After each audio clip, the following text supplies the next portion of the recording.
आज हम जानेंगे डेरिवेशन ऑफ मोमेंटम।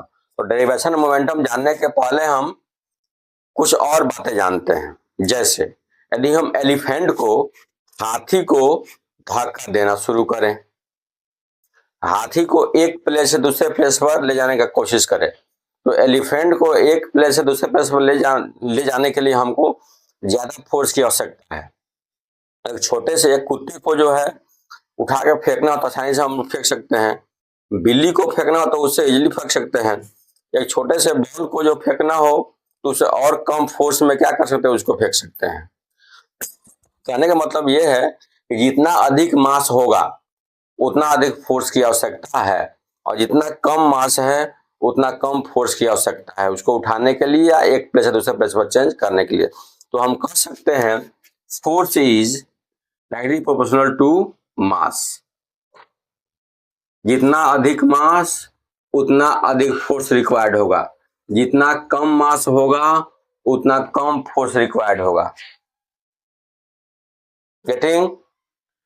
अब देखिए, यदि हम हाथी को उठा के फेंकना हो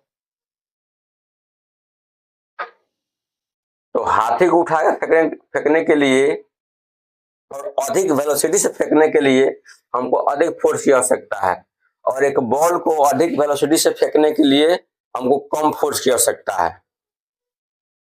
है ना। तो किसी भी ऑब्जेक्ट में वेलोसिटी को अधिक इंक्रीज करने के लिए हमको अधिक फोर्स की आवश्यकता है, और कम स्पीड में कम वेलोसिटी में उसको फेंकने के लिए कम फोर्स की आवश्यकता है। तो हम बोल सकते हैं F is also proportional to the velocity. यदि अधिक वेलोसिटी चाहिए तो हम लोग को अधिक फोर्स चाहिए, और कम वेलोसिटी चाहिए तो हम लोग को कम वेलोसिटी चाहिए। तो हम कह सकते हैं force is also directly proportional to the V and F is also directly proportional to the mass. Okay, अब दोनों को हम साथ ले लें। इक्वेशन 1 सपोज इसे 2 सपोज कर लें तो क्या हो जाएगा, F directly proportional to M into B। F क्या होता है, मास और वेलोसिटी का क्या होता है, डायरेक्टली प्रोपोर्शनल होता है। अब हम इतना F directly proportional to M into B into B into जिन जीरो में कहते नहीं रहेंगे, इसलिए एक नेम दे देंगे, क्या देंगे, मोमेंटम। इसका नेम क्या हो कर दिया गया, मोमेंटम। MOMEN momentum. मोमेंटम को कैसे डिनोट किया, अब इसको डिनोट कैसे किया जाएगा, स्मॉल p से। तो इतना के जगह पर हम क्या रख देंगे, A proportional to small p, और P is equal to M into B। ये तो हमारा क्या है, मोमेंटम है। यानी हम कह सकते हैं जितना किसी भी कोई भी ऑब्जेक्ट हो जिसमें मोशन है उसमें क्या होता है, मोमेंटम होता है। किसी भी ऑब्जेक्ट में मोशन हो तो उसमें क्या होगा, मोमेंटम होगा। अब इसको डेरिवेशन करेंगे कुछ इस तरह, आइए देखते हैं।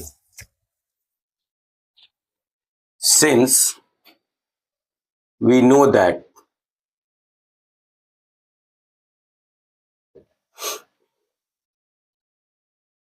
To change the place of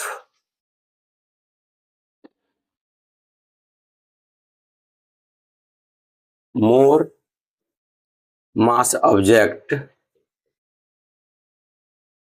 required more force, and less mass object required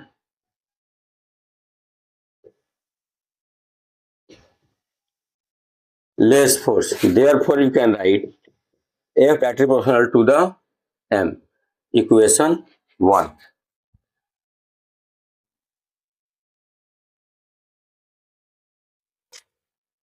Also, since we know that for more velocity,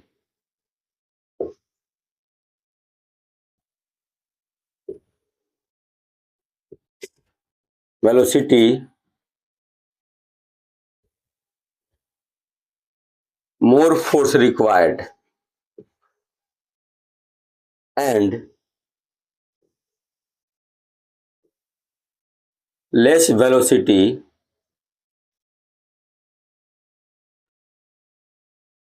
less force required. Therefore, we can write F directly proportional to the B. Equation number 2. Any confusion? Not. Now, from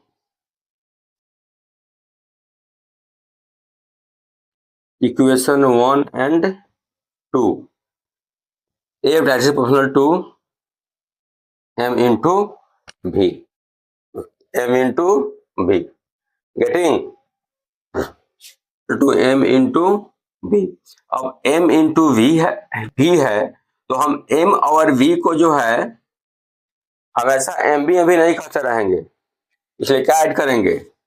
और we can write proportional to momentum. क्या add करेंगे? Momentum.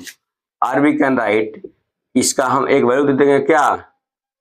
Small p symbol. So therefore we can write p is equal to m into v. ये हमारा क्या है? Momentum. Getting? तो define कैसे करेंगे इसको थोड़ा सा हम और उस पर को इरेज करते हैं. So we can define the momentum, the product of mass and velocity is called momentum.